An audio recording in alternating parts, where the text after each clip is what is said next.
Good morning, good afternoon, good evening, everyone, and welcome to our YWP regional call focusing on the America and Caribbean region. Today, we will talk about how YWP country chapters are bridging academia and industry in the Americas and Caribbean regions. This session will be moderated by myself and my colleague, Dr. Rita Munsa. So before we begin, I would like us to go through some of the housekeeping. On this platform, we encourage everybody to be honest with themselves and others, maintain privacy within the group, treat everyone fairly and equally, speak up and give feedback, address your concerns openly, respect people and their backgrounds, work through challenges as a team, speak personally and specifically to issues, and stay engaged and hold each other accountable. And also, this event will be recorded and made available on demand on IWA Connect Plus, alongside the presentation slides and other relevant information. The speakers are also responsible for securing copyright permission for any part of their work if they wish to do that, and also opinions, hypotheses, conclusions, or recommendations contained in each of the presentations and other materials are sole responsibility of our speakers and do not reflect IWA opinions. After the presentations, we would have questions and answers. Feel free to use the chat box if you have any questions. And when it's time for Q&A, you can mute and turn on your camera to ask your question. No need to share your screen or as the slides of the presentation would be regulated by the moderators. Okay, so this gives us an overview of the chapters we have currently around the world and both old and new chapters. I'll now hand over to Isabella to give us a little message from the IWA headquarters. Over to you, Isabella. Thank you very much, Jackie. And I apologize, everyone. I will not open my camera. I'm very with a cold and I'm coughing a lot, so I apologize for this. But I'm very happy that all of you joined us today. And the session that we have today, focused on the Americas region, is at the same time one way to highlight what the region has been doing. And it was an initial challenge to mix North America, Central America, and South America. But we believe that all this region, they have a lot to contribute. And we see that a lot of the chapters that we have within the regions, they are doing a lot, not only focus on the academia, but also creating this bridge that sometimes is so difficult to achieve in terms of moving from the theory to the practice part. So I hope that you all enjoyed the meeting that we have today, the regional call, and then you can learn a lot and also connect with your other peers that you have within the region. Back to you, Jackie. Right, thank you so much, Isabella. And let's begin with our first present. We can now begin with our first presentation, which will be delivered by Lin Sun on models for cross-chapter collaboration. So I'll briefly introduce Lin to the group. Lin Sun is a postdoctoral fellow at the Biofilm Engineering and Wastewater Resource Recovery Laboratory at the Western University. Lynn also serves as a co-chair of the IWA Young Water Professionals Canada chapter. His work focuses on innovative wastewater treatment processes, including biofilm-based systems and strategies to reduce greenhouse gas emissions. Len will be sharing his insights on how YWP chapters in can collaborate most effectively across the region. Lynn, the floor is all yours. You may proceed with your presentation. Cool. Thank you very much for the invitation, and also thanks for the introduction, Isabella, and Jacqueline. Hi everyone. I'm not sure it's a good morning for everyone. I'm located in Canada. I'm as Jacqueline introduced, I'm the co-chair for IWA YWP Canada chapter. If you can move to the next slide, please. Sorry, Lynn. No, no, no. It's my fault actually. Yeah, welcome back again. So as I introduced, I'm from Canada chapter. Our chapter has been established for more than 10 years, and we are really great to have all these active members to contributing to all our activities. We have around like 40,000 like viewers to our website, and more blogs viewers and some others to our social media. And we organize a lot of activities in at least in last year. So I'd like to introduce all these inspiring things and exchange ideas with everyone. So do you mind move to the next slide, please?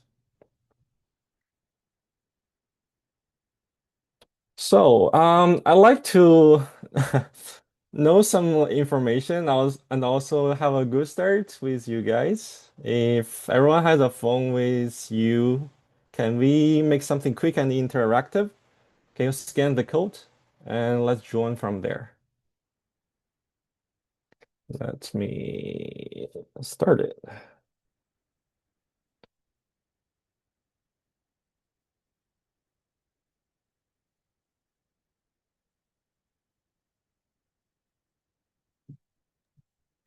Lynn, I also posted in the chat the link.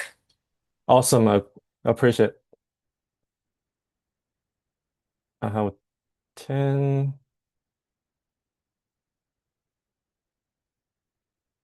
15. Great. Yeah, just drop your location and pin yourself on the map.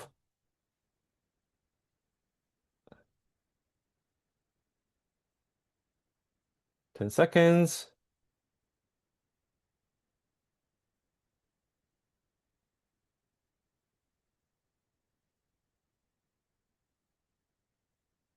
Nice. We got, wow, I can see so many countries now. 5 seconds. Where it come from? I still have, I still have 6 people opened it, but not pinned themselves. Um, Maybe the map is not big enough. All right, I guess I will continue then. Can you guys see the results? Okay.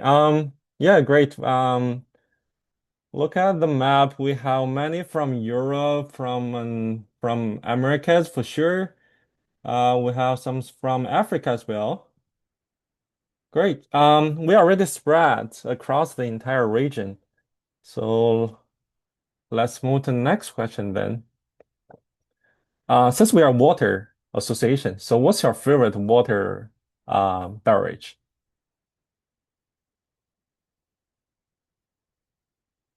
Coffee, tea, made Inca Cola. Nobody like Inca Cola from South America? Wow. Okay, I see coffee, I see tea. Okay, I see one. Where's my drink? Maybe you can open your mic and share with us what's your favorite.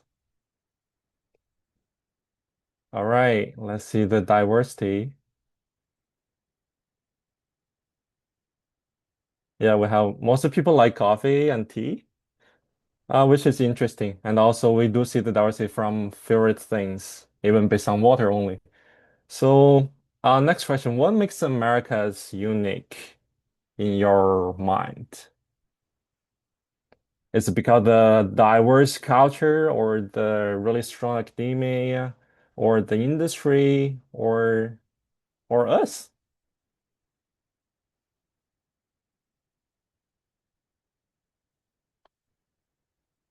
Well, we're really confident for our culture. I can see it.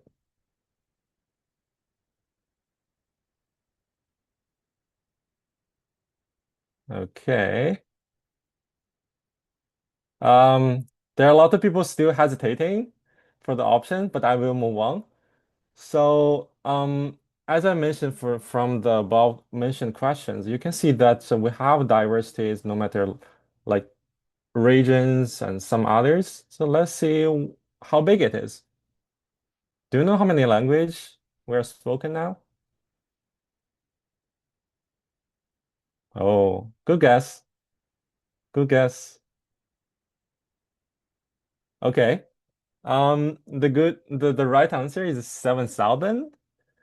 That's how hard to make events or host events globally, or let's say for Americas as well. And the next question is, do you know if you want to host the event in online, let's say in Americas, what's the time difference between different countries or regions? 6 hours, 4 hours? Wow. Seems people are still underestimating the difference. Okay. Yeah, so we have 8 hours difference from the West Coast to the East Coast. So, which is really wide time range.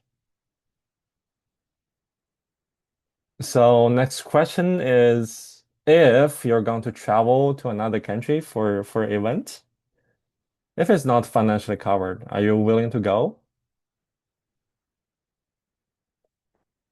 Yeah, you can take it as a travel or tourism for sure. Oh, okay. Interesting. Most of the people are really engaged. Great. Yeah, it's exciting to see most of the people are really active.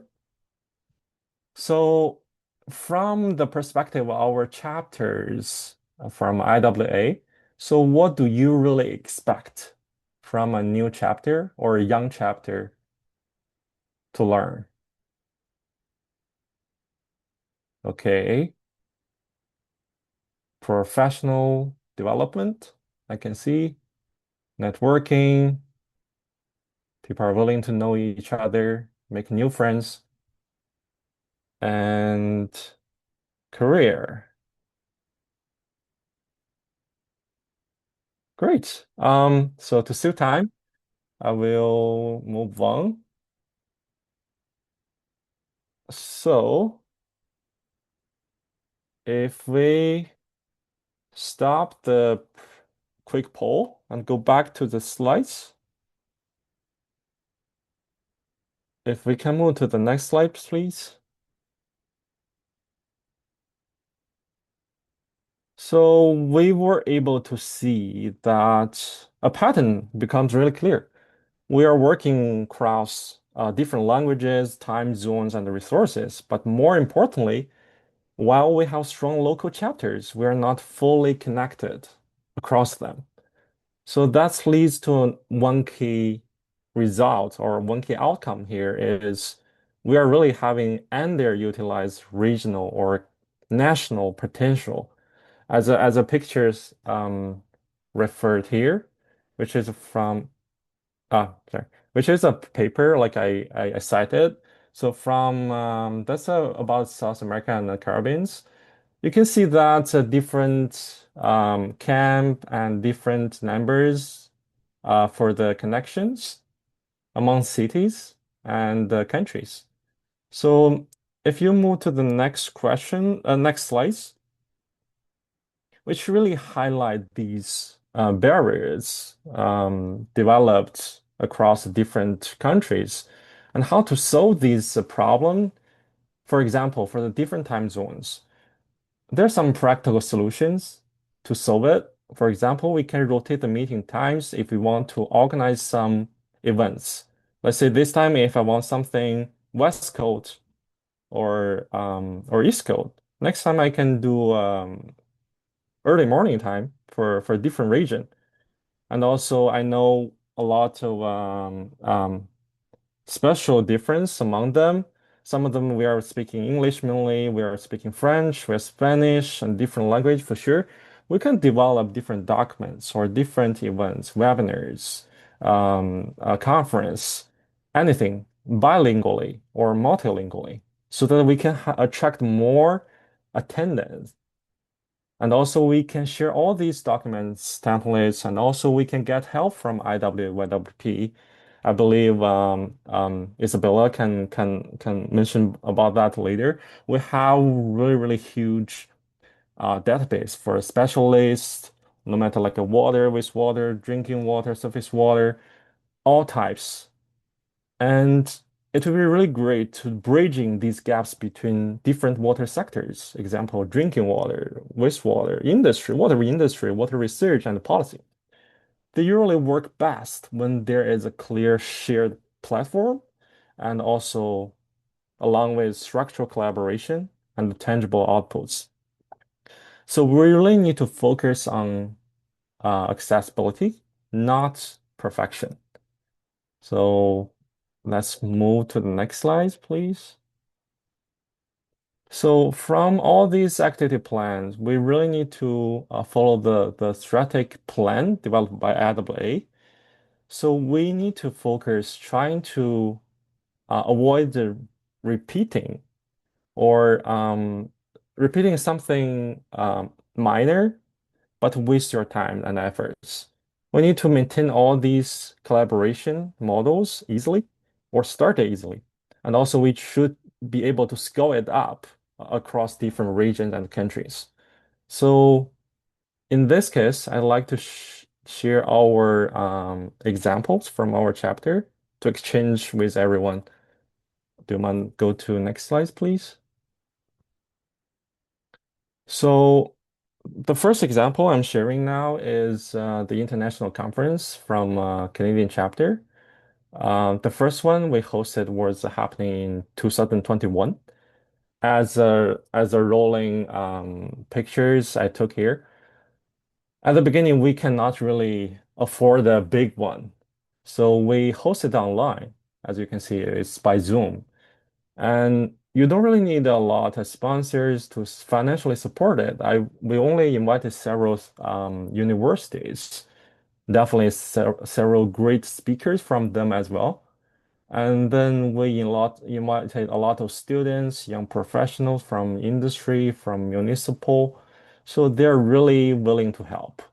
And also we designed something for fun like water cup design challenge to to motivate people. And also, we get some several awards for the best presentations, posters, or something. So it was really soft start, but it started very good. After that, if you go to the next slides, which is the next round of the conference, which is also international. So it's happening in Canada 2023, 2 years later. Um, you should be able to see an improv. Um, I'm not sure it's frozen on my screen. Is that frozen in your side as well? The rolling? It is rolling, but Oh, okay. very slowly. Like we are in the second slide, like case study Canada and beyond. Oh, okay, okay. Um, if you go back to the 2023, the next one.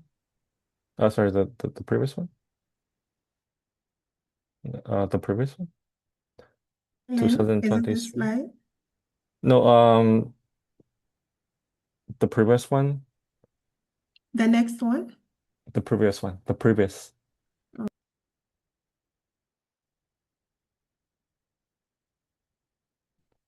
Yeah. So this is the most recent conference we organized in Edmonton, Canada, 2025. Your you're able to see that we have more sponsors. We are able to get more fundings from the sponsors. We are um, shooting our social media posts more fancy, and also we have more participants. We have bigger room for the events. We have different types of events as well for the young water professional social networking. So that's how it's, let's say, evolved and blooming from really beginning to something bigger. So if you go to the next slide, there's some other examples we are sharing now with you guys, which is the hackathon from international chapters. We have from Mexico, we have from different countries, and then we are able to have some social networking with Japan chapter, and we are able to attend like a IWA exhibition congress, so that we can make a lot of new friends and a new community from other chapters, which really is one of the biggest benefits we can absorb from IWA YWP. So if you go to the next slide, please. We also try to, which is our current chair, he tried to gathering all the people around the world during the World Water Day, so that we can recognize the problem and spread our voices as young water professionals for water issues. So this is the YouTube video he documented with all the other chapters. So that's what I'm saying is depends on your situation. There are definitely not only one single way to promote or organize the event for collaboration. If you go to the next slide, please. So to promote international engagement, we can focus on shared platforms instead of single chapter event, so that we can start from something small but dream big. Can you move to the next slide, please? If I like to share the experience and also um, take from here is we like to start something small, like only between 2 or 3 chapters. We can connect from any social contacts, or we can ask RWA YWP through Isabella. We can ask for help and other chapter support. And we should really define a clear purpose at the beginning, not only just for networking events. We should, let's say, if we focus on sanitation, we can get some experts from Canada, from Mexico, from Peru, from Nepal, from Europe, anywhere. And we can make something online, and we can use all these existing events, like something we developed through IWA, YWP, as a big start. We can assign all these one point of contact per chapter, and then we can pass all this information for the following generations. So I would strongly recommend structure it well to reduce friction. Can you go to the next slide? Yes, thank you. So the take-home message from my slides is we don't really need to think something complicated, but we can start something small and for collaboration. We can focus one clear purpose, but starting with some small networks, but scale it up in the future. So staying together for the gathering and grow together as well. Yep, that's all my information to share today. Thank you.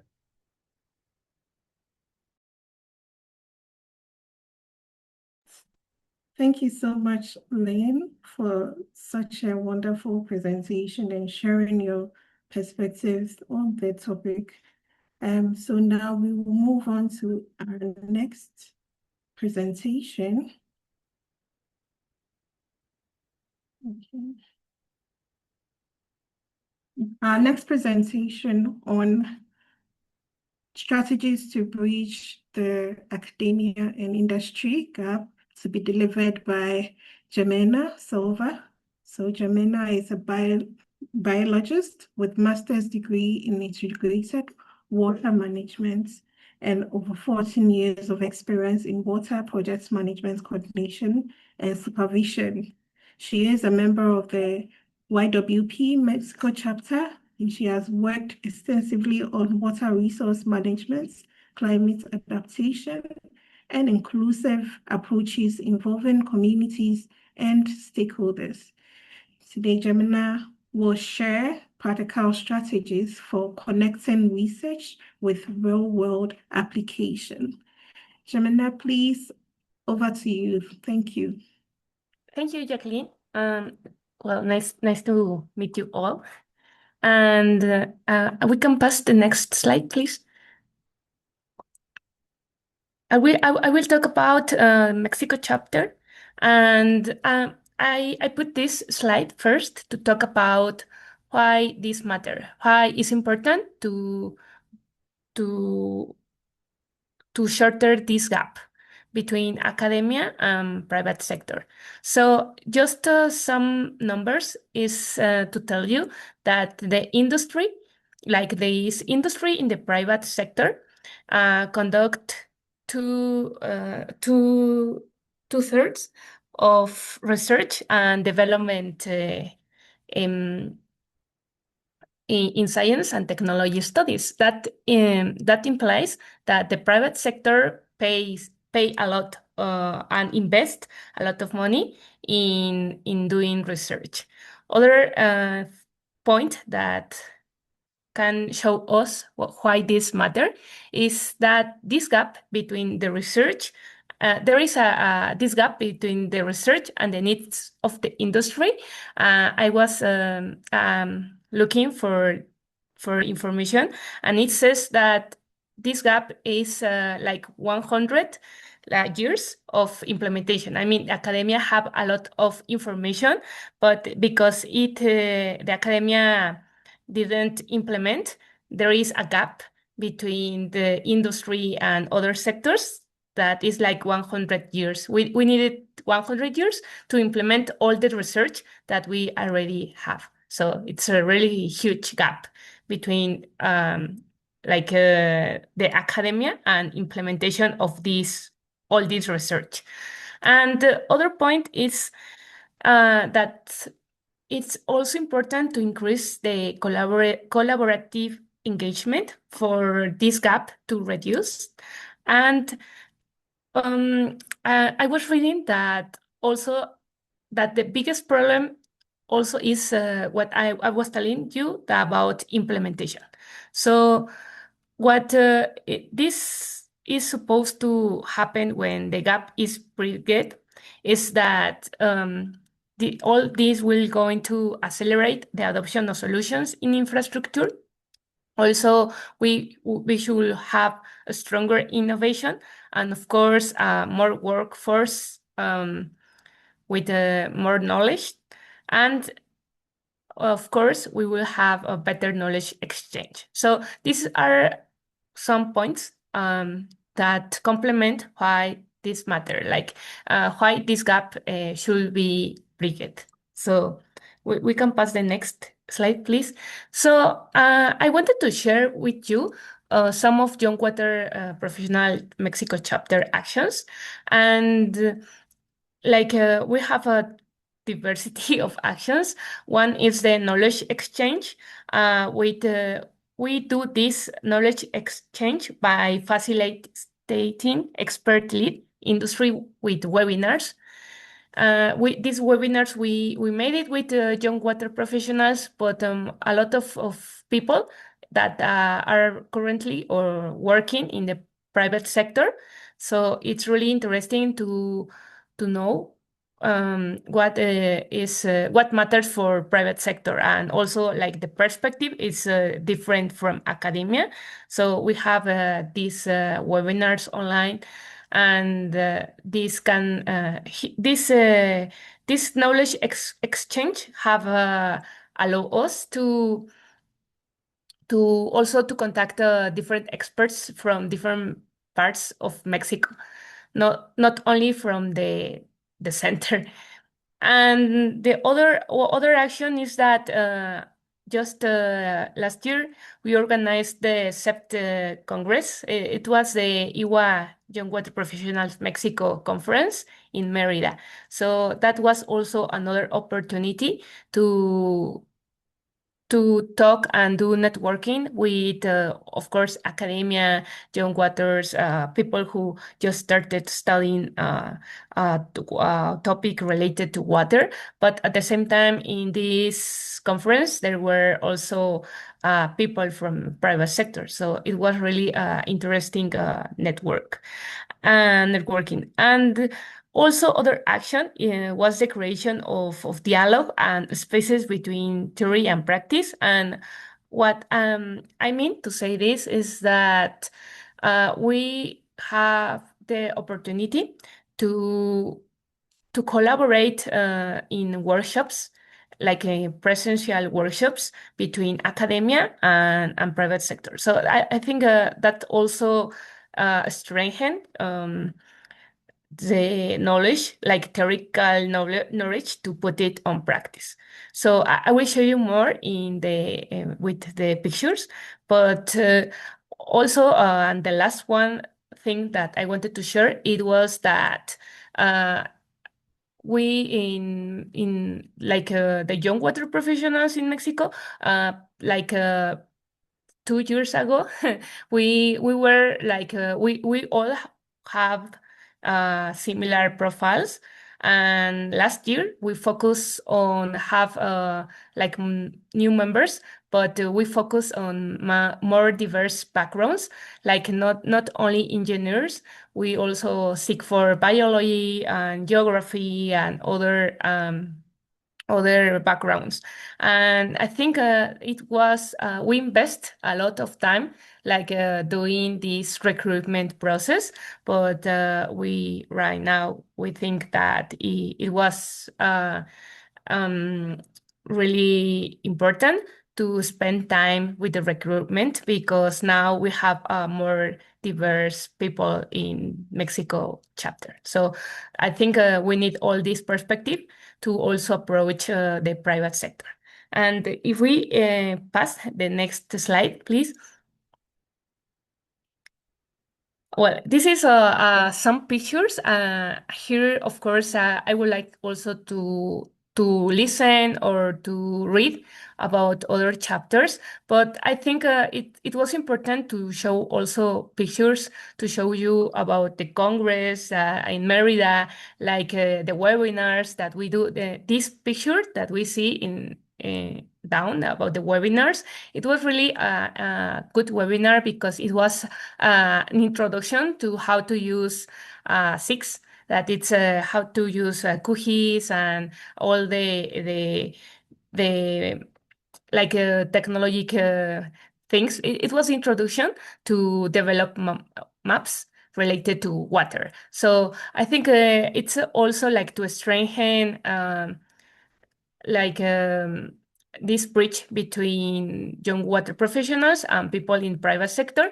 In that webinar, for example, the speaker at that time was working in a private sector topic. So it was really interesting, like how the academia is working and doing research in some topics, and on the other hand, the private sector also is doing research and doing work, but in other with other perspectives. So, well, and this is the presential workshops. It was the one that I was talking about. We do. I'm sure you know what is the volumetric water benefit accounting. This is a methodology to to calculate the value of water in stewardship activities. So we had a workshop, and it was we were invited by Protect and Gamble, the company, to to to update the knowledge that we have with this new methodology. Well, it's not new methodology, but it's they just have to update it. So it was really interesting to talk with more young water professional members in Mexico, but at the same time have this perspective of this company that was trying to impulse and reduce the gap between young people in water and the methodology. So, well, these are some examples.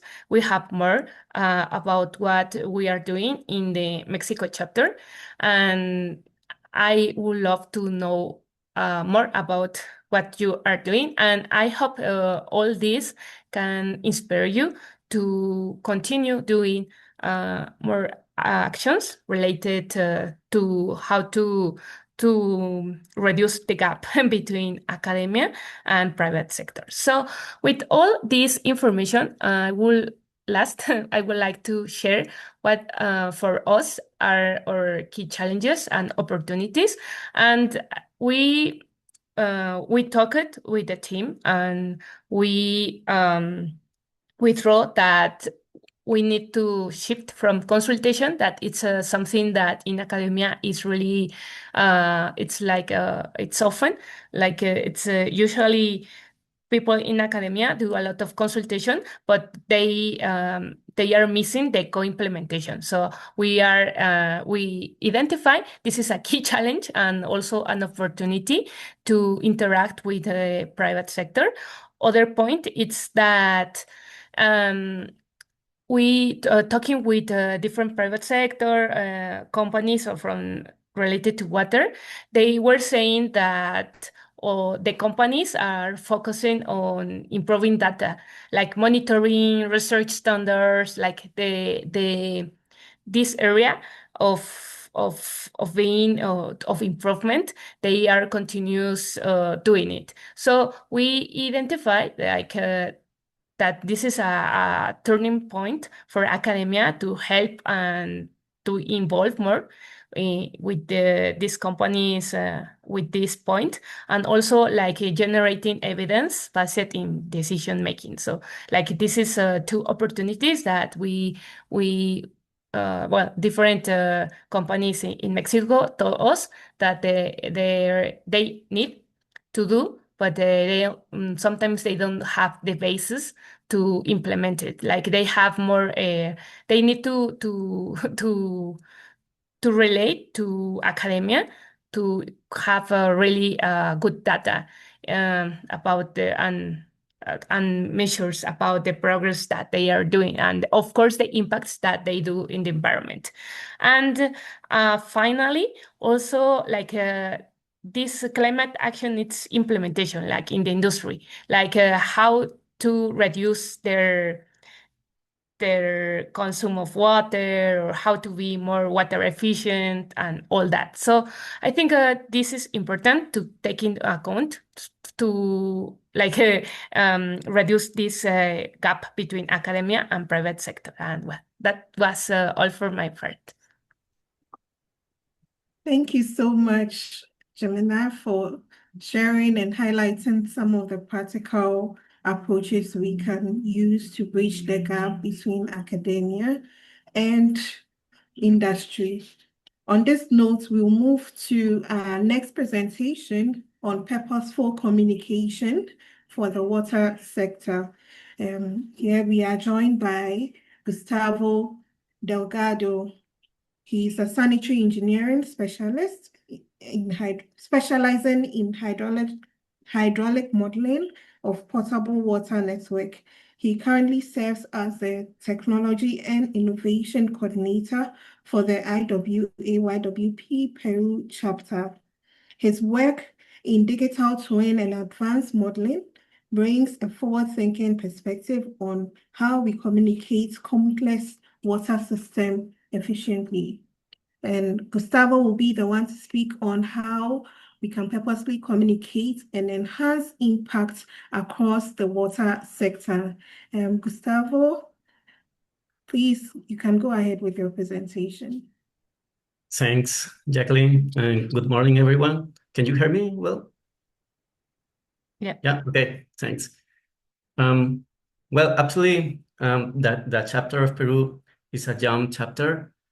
I think the chapter Peru has been created 1.5 years ago, maybe. Yeah, I'm learning of the older one, you know. So let's go to the next one, please. The next slide. Okay. In the case of Peru, the challenge is not only technical, but structural. We have a very diverse geography, you know, like a coast, the mountains, and jungle, and which creates a natural fragmentation in access to knowledge and infrastructure and technical capacity. Yeah, this often means that knowledge generated in academia does not reach those operating water systems in the field, especially in remote regions. This is where the communication becomes critical, not just as a dissemination channel, but as mechanisms to connect stakeholders, translate knowledge, and enable implementation. And in our context, communication is not optional, it's more of it's a form of infrastructure that allows knowledge to flow, you know. And next to the like, yeah, okay. And for the young water professionals, Peru, we position ourselves as an active bridge between the academia and industry. First, through knowledge transfer, inviting industry experts to real-world experience, not just theory. And the second, by creating a space for interaction, mainly in-person events, with with university and public institutions where students and professionals can directly connect. We also developed a strategic alliance with universities in Peru. For example, the UTEC, Universidad Lima, and Universidad Nacional de Ingeniería, the most high-level universities in Peru. Importantly, some companies in the industry are already collaborating with us by helping disseminate knowledge and providing material support. And finally, in terms of applied learning, we organize technical visits to wastewater treatment plants and use tools like Equilibrium, the Equilibrium Challenge, to bring knowledge into a more practical context. Let's move to the next one, please. And this is the results. The results show that there is a real need for this initiative. We currently have over 500 members present in 20 out of 24 regions. A different professional we have in the members. We have not only engineers, we have graphic designers, economists, and lawyers, you know, and more than 10 training sessions and growing strategy and alliances. And these numbers are not just a growth indicator, they reflect a clear demand for bridging academia and industry. And they also show that knowledge is increasingly reaching more regions and more diverse professional profiles. Go to the next one, please. However, we also have challenge, you know. The first is, as I say before, the Peru's geography. It is complex and dispersed, making it difficult to reach all regions directly. But to address this, we have implemented macro-regional leaders who help decentralize communication and extend our reach to remote areas. Another important challenge is inactive members within the network. We are currently working on like a mechanism to identify the most active members and exploring such incentive-based participation models to keep the community engaged and dynamic. Another challenge is encouraging members to engage in non-academic activities, just going out, you know, to hang out, spending time together, getting to know each other better. Actually, we have carried out some activities, but we haven't had much participation from members, so we are working on that. And finally, we understand the communication as a structured process from knowledge to translation to application and ultimate impact. Yeah, that's all by my side. Thank you very much for your time. Thank you very much for the presentation, Gustavo. Now we'll move it to the Q&A session. It will be moderated by Rita. So Rita, you can take over for the Q&A. Thank you, Jackie. Hi, everyone, and thank you for your presentations, Lynn, Gustavo, and Jimena. Very enriching. Anyone has any questions from the participants to any of our presenters? You can feel free to open your camera and your microphone and ask the question. If you're unable to, you can pop the question in the chat as well.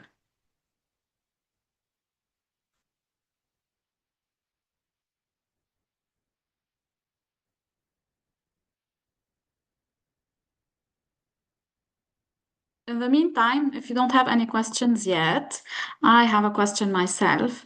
So any one of you can answer this question. If you want, Lynn, Gustavo, or Jimena, how can research be better connected to industry needs in contexts like in Mexico, Peru, or in Canada?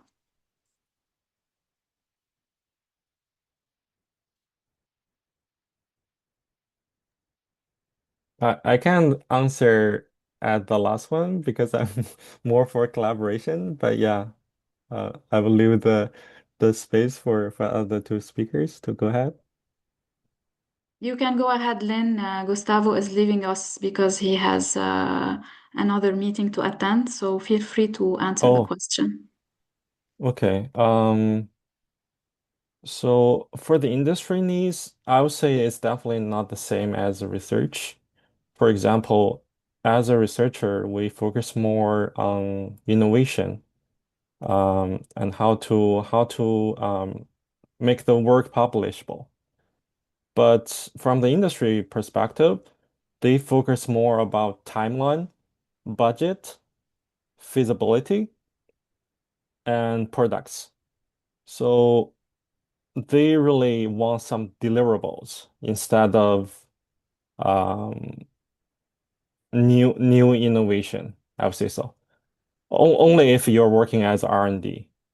So I would say we really need to clarify what's the industry really wants to get or to see from new graduate students or from young water professionals.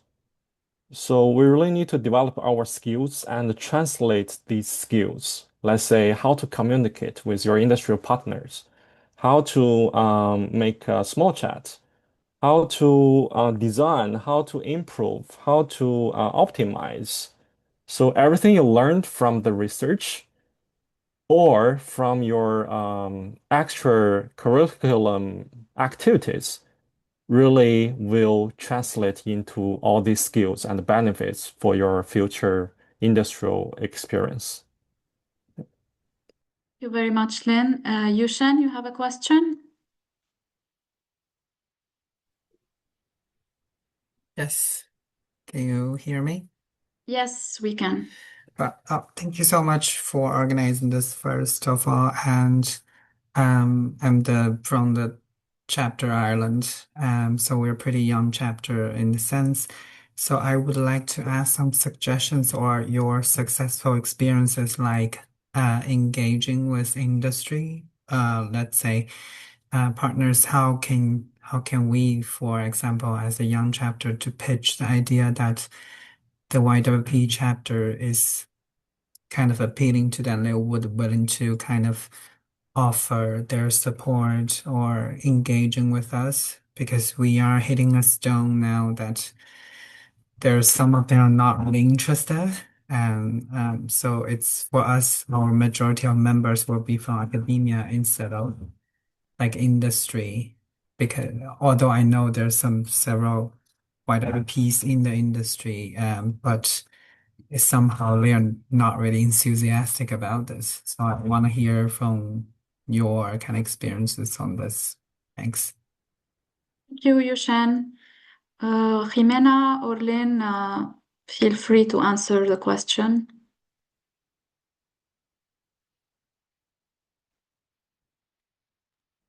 Yeah, I agree with all the answers already. I would like to point that with the young water professional, well, in Mexico chapter, we have the opportunity to talk with different industries in the private sector, and it was interesting because we made them a question like. What is most important for them right now, no, about collaboration with academia. And they said about all these new requirement that the competitors, like the competitions in the sectors, push them to do, and was all this thing about how is the importance of collecting data, like doing research, like all this measurement about how to be a net water like water net positive and all that. And it was really interesting. Like I think there are a lot of opportunities that probably academia miss because don't have this dialogue with the with the private sector. I think private sector and also academia are like in their own projects, and is missing a lot of these short dialogues to understand more the needs and the different perspectives of the same problem that it's related to water. So what? Thank you, Jimena. I hope that answered your question, Yushan. Yeah, thank you so much. Yes, Denisa? Hello, good evening. I would really like to ask maybe a similar question as you, Chen, but for me, it's what is your strategy to really attract the sponsors to provide you with finance? Because, for example, we organized as Young Water Professionals Czech Republic many national conferences, but we would really like to organize international conference, and that's much more finance we need. And Lynn, your conferences or the Young Blood Professionals Canada looks really awesome. And I'm like, wow, I would really like to organize something like that, but it must be so expensive. So I would really like the many advice, and also from you, Jimena, your conference looked also really nice. Yeah, I guess I will directly answer to Denise. Um, Yes, sure. yeah, yeah, thanks for the question. And also I think that's also an answer to Yuchen as well. So I would say, first of all, you need to clarify, is it feasible to have industry sponsors or from municipal sponsors? Because what I learned from different chapters, we had a chat with the Japanese chapter, and we realized that it is almost impossible for them to invite industry sponsors to help financially help any like conference or something. It's a totally different situation there. So I would say, first of all, you need to confirm, is it possible? Second is you need to understand the pattern of industrial partners, how they work. Let's say every year, which months or which season most of these sponsors have budget available to sponsor your events. Let's say you are planning something big for September, let's say. Is this timeline match with most of the industrials or no? If you're asking them too late, they will say, "Oh, sorry, we cannot sponsor anything September. If you want, it must be next year," right? So ask early, And you don't need all these details in your mind to ask them. It's more like, okay, who you are, what's the platform you are located, and what's your audience targeted, and also what kind of resources or help you can give to them as well. For sure, because you can get financial support, you can get the networking, you can get the great speakers from sponsors, right? Exchangely, um, you definitely they can get some benefits out of IWA, YWP chapters, which not limited to, for example, you can design different package for different sponsors. You can use your, let's say, social media to promote their projects, or because it's a good news to share with all these young water professionals, right? They also need to learn. And or something like you can invite them as speaker so that they can really speak out during your events or something like that. Um, so expect that. I will also say collaborate some with local events as well. Even it's a local event, it can definitely attract a lot of people with different backgrounds. Let's say maybe I'm visiting Czech, or I'm visiting Ireland as a visiting let's say researcher, or I'm just like have a conference there or something. Then we know each other, and then I can bring something. We can brainstorm together, right?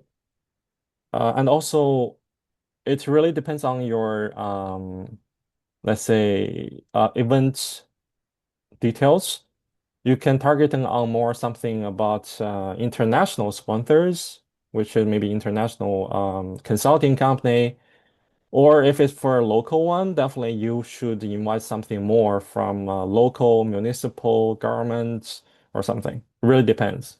So hope I answer your question. Thank you, Lynn, for your answer. I hope it satisfies your question, Denisa.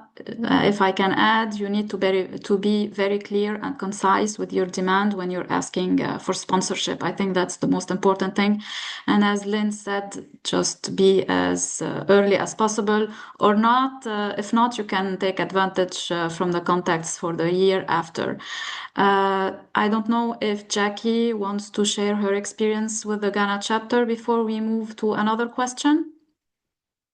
Right. Thank you so much, Rita. So for us in Ghana also for some time now, our chapter has not been very active. So this year we have re-strategized. We are now more focused on people who are ready to volunteer, because sometimes some people just get roles on their steering committees based on their position, maybe in the utility, because most of the members in Ghana chapter are dominated by the people in the utility company. So what we did was to actually call out people who wants to really volunteer to come on board, and also re-strategize. So now we have a new plan in place, a new upgraded constitution, so that it's not as if because you are volunteering, you give have your time and not as and when you are available to contribute. So now it's more of a structured approach where we have a plan and even upgraded some of the roles in our steering committee so that it will cover each and everybody, and also cover communicating with the industry and academia as well. So I think it's more about getting the right people who would push that agenda forward, which I believe would make it work this time around. Thank you. Thank you very much, Jackie. I'm gonna take a question from the chat if no one is raising their hands. So, a question from Juan Pablo. What advice would you give for a new young water professional chapter that is being reactivated in a country?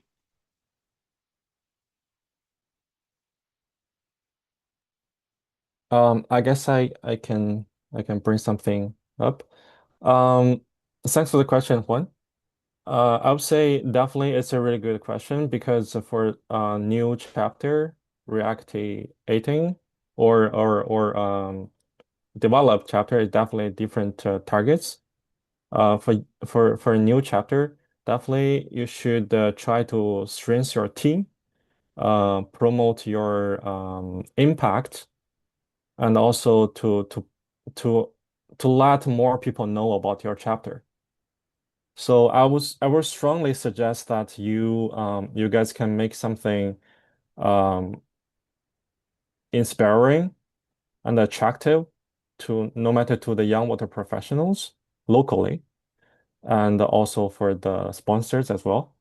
So if you design something really cool, people will come no matter what. So for I believe that's a really good beginning from there. And Thank you, also, Lynn. yeah, sorry, one more Sorry thing. to interrupt. I thought you finished. No, please continue. One more thing to supplement. So I would say, bring some maybe starting with events with a great speaker. The speaker's impact can really pump up your, let's say, your event or hosting. Yeah.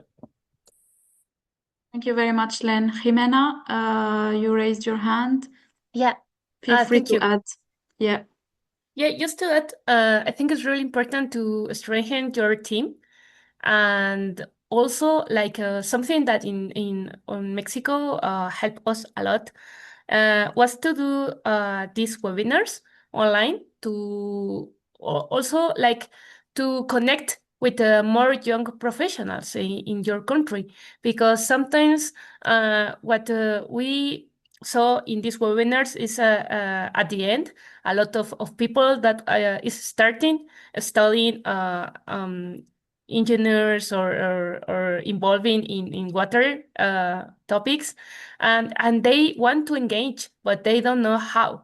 So I think at the end of all webinars we always have people more young people that said, hey, young waters, what is that? Or like they don't have the information that this exists.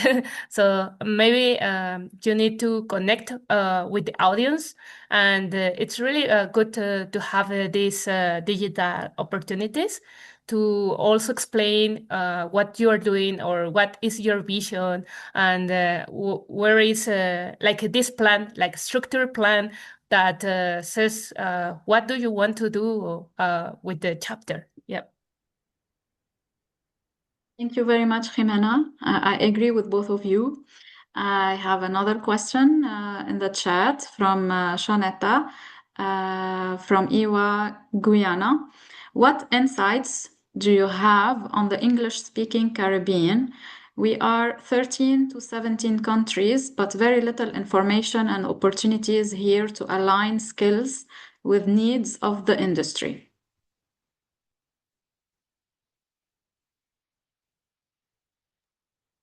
Um, Guyana. So yeah. So for the question, I'm I'm not quite sh I'm not quite clear about the specific requirements of the industry there, but I would say for the limited information and the opportunity there, definitely we can broaden our insight bigger. We can definitely utilize or get help from IWA YWP. We have Connect Plus. We have the platform. We have so many community here. So we can definitely bring something bigger. But if I'm not sure like how specific the requirements there. I hope I answer your question.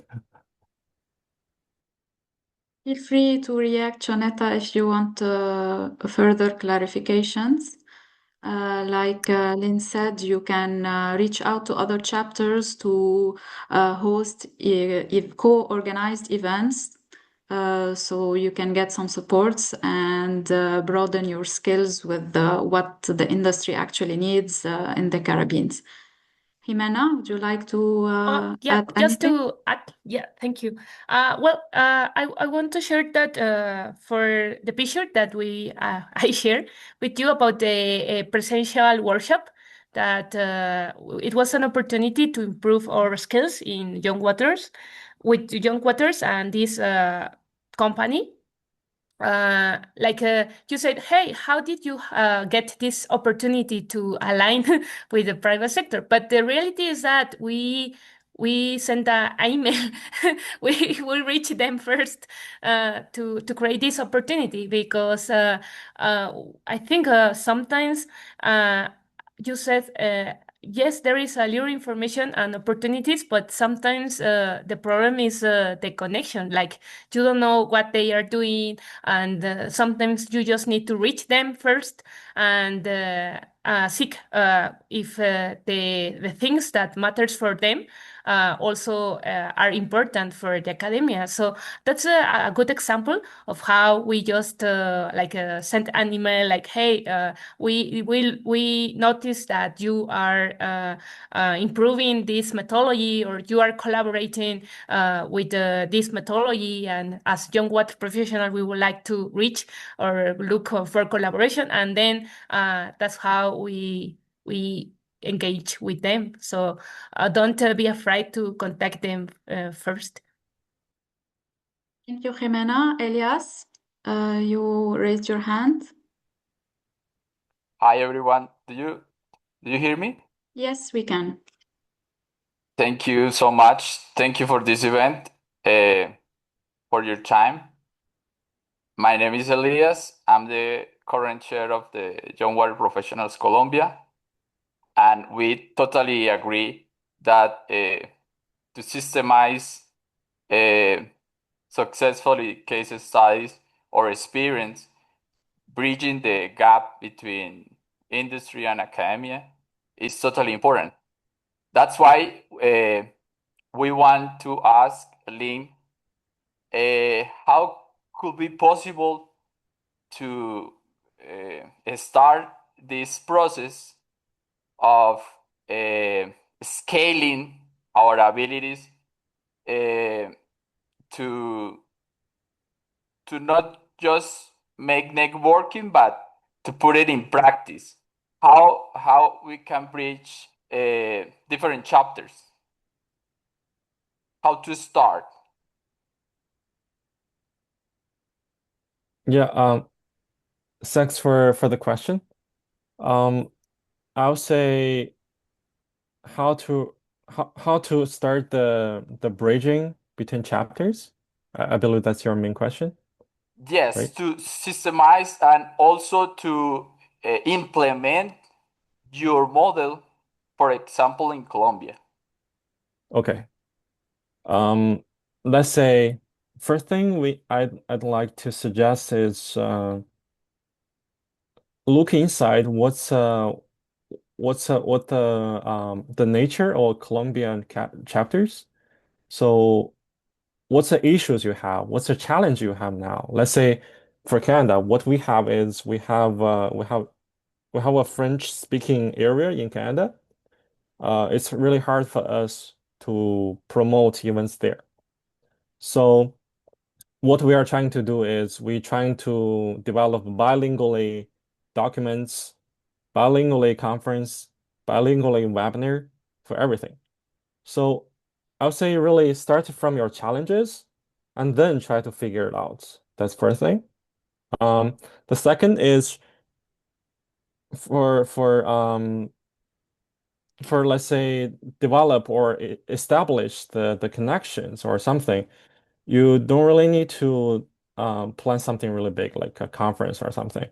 You can definitely utilize what you have in hands. For example, I don't know if you're a student or you're working for industry for now.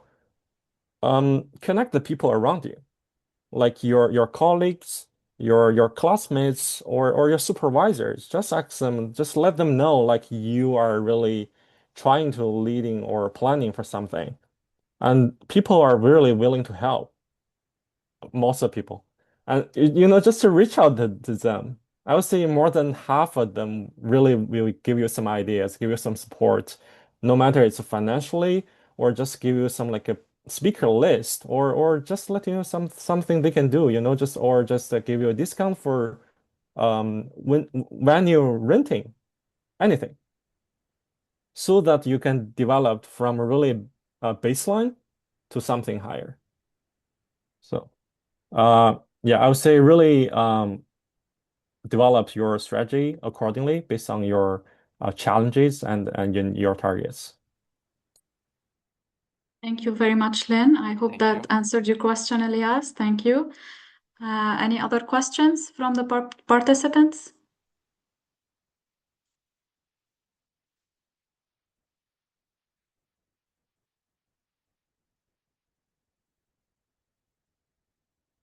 So I have a question from the participants who filled the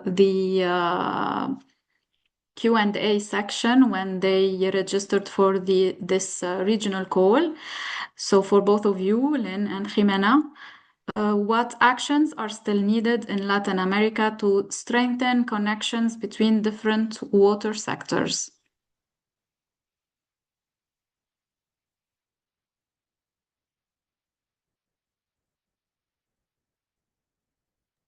I guess I will leave to Hamina. Oh, yeah, sure. I was reading the question in the chat. Sorry. Yeah, well, I think there are, as I said, there is a huge bridge and this gap. It's really well, it's sorry, it's important to reduce the gap, and I think one of the things that we needed is to um, to implement, like to do implementation, because sometimes academia uh, stop only at the research. Like they have it, they have the information, but they need to connect, they need like more money to do implementation. And private sector, I think it could be a good ally to do this important step. As I said, the private sector is one of the sectors that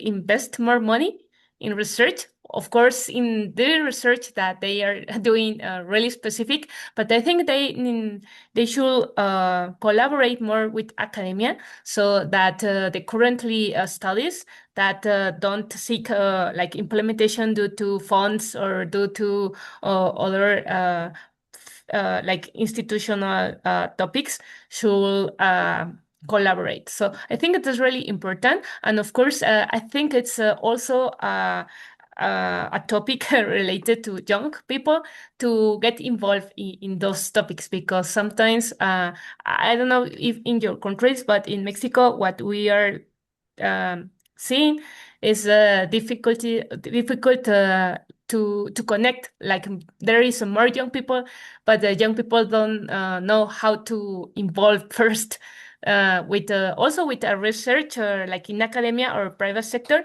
Like they need to be more spots for young people to engage like little by little with the people that are currently working in these areas. Thank you very much, Jimena. I have another question for both of you this time. How can I get more involved in young water professional activities in Canada or Mexico, or on a regional level?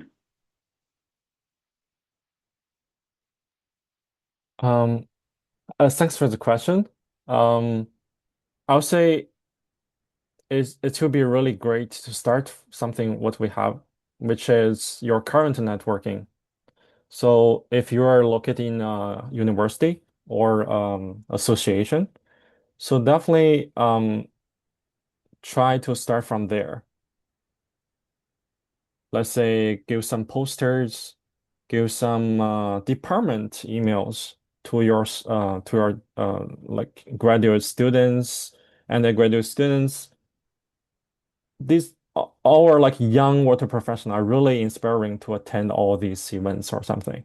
So they are willing to contribute, they're willing to volunteer, they want to learn. That's the biggest thing of young water professionals is we are really willing to learn. So create an opportunity for them from where you are. And then people will come and the snowball will rolling and rolling, getting bigger. Lynn, Jimena, would you like to add anything else? No, I think I agree, totally agree. I think we need more spaces like this, more webinars, and like this collaboration between chapters to like to gather all these learning lessons to improve. Thank you very much, Jimena. So from almost all the questions we've had today, we highlighted a lot the importance of communicating together and reaching out to other people so we can move forward in communicating information and implementing between both private and public sector. Thank you very much, everyone. I don't know if anyone else would like to ask any last question before we close the Q&A.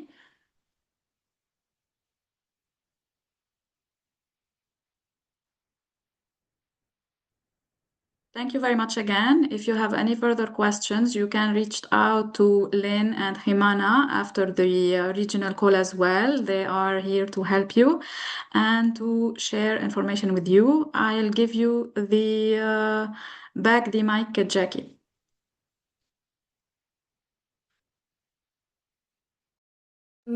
Rita, for taking us through the Q&A session, and thank you to all our participants for the thoughtful questions and engaging discussions so far.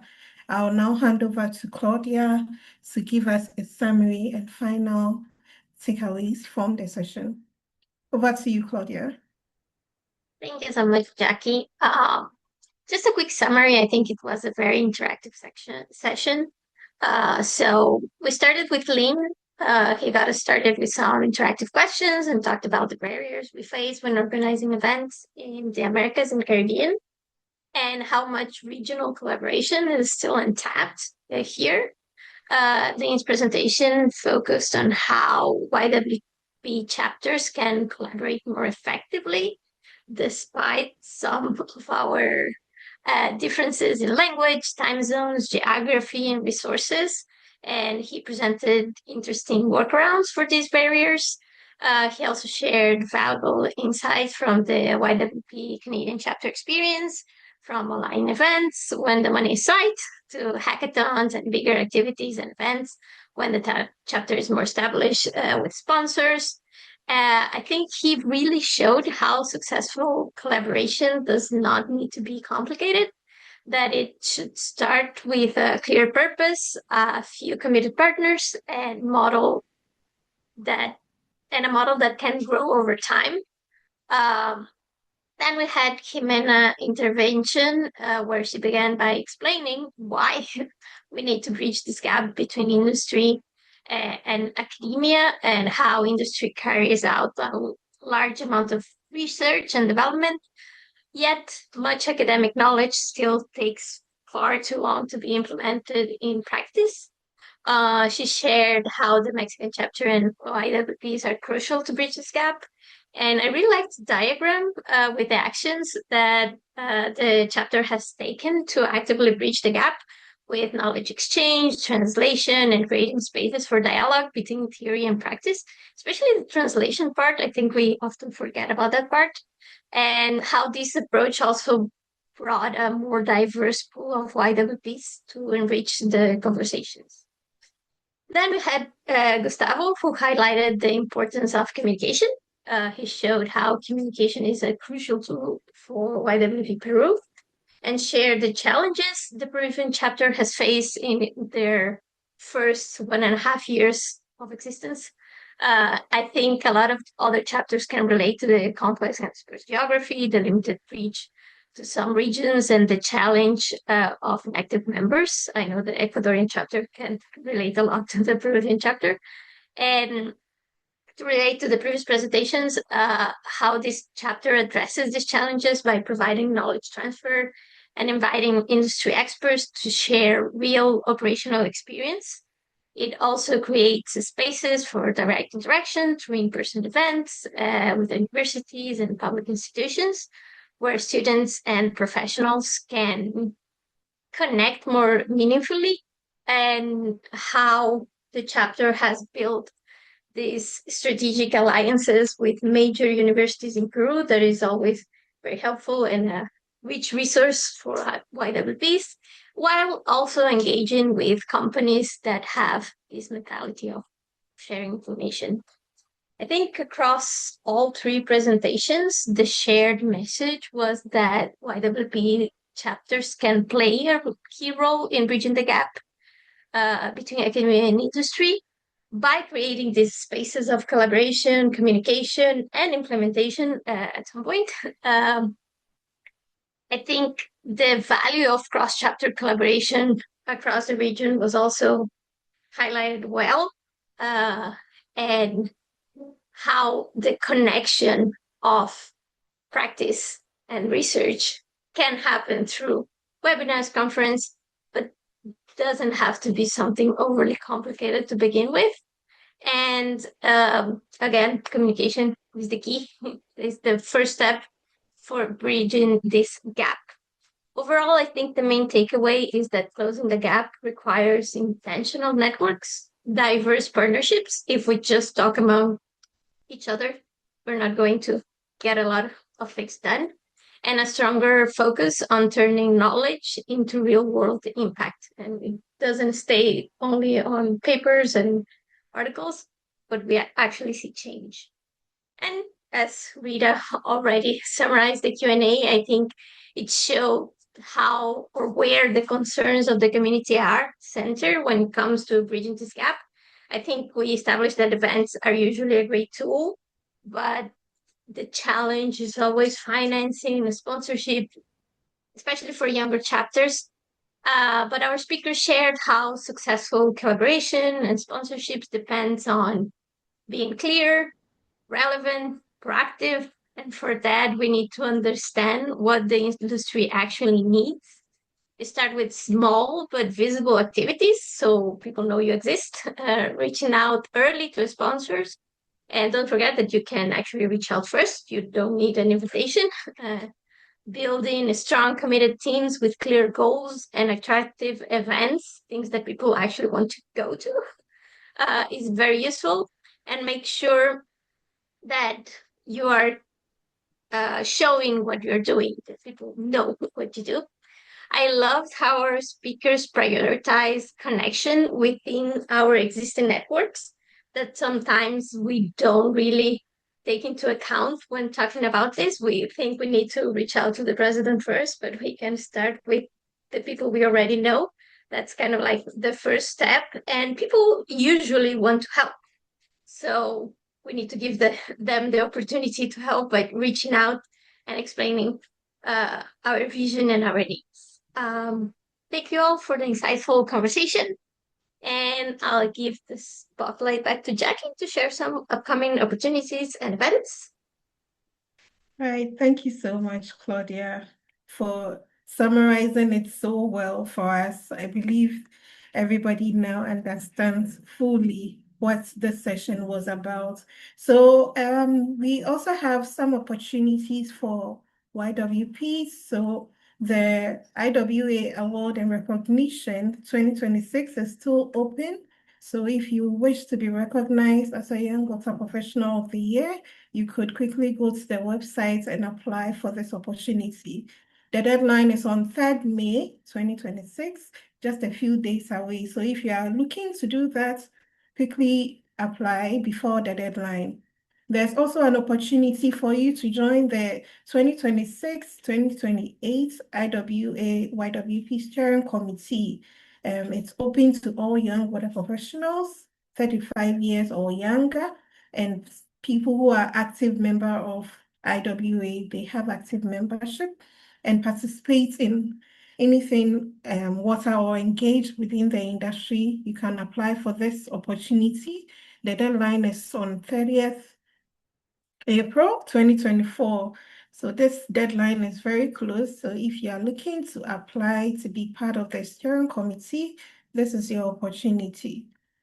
And for IWA YWP events, we have the Young Water Professional European Conference coming up this June from 14th to 17th June in Milan, Italy. So if you are planning to attend, kindly make sure you register now for the early bird registration. It ends on 30th April. So if you want a discount, make sure you do register now. And the first IWA YWP Ibero-America Conference 2026 is also coming up in October, and they are calling for conference. So you can visit the IWA website for more information on how you can submit your content for this conference. And for IWA events, the 20th Leading Edge Conference on Water and Wastewater Technologies is also coming up in Houston, Texas, in the United States of America, from 1st to 5th June. So if you are interested, registration is also open. Kindly do register for the events. And the Digital Water Summits will take place in Istanbul, Turkey from 24th to 26th November 2026. So if you are interested also in this event, do well to visit the IWA website for more information. Then the World Water Congress and Exhibition, it's also coming up this October from 4th to 8th October 2026 at Glasgow in the United Kingdom.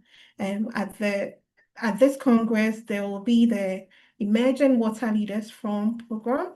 So if you are interested, kindly register so that you can connect with other young water professionals around the world and also senior water professionals around the world.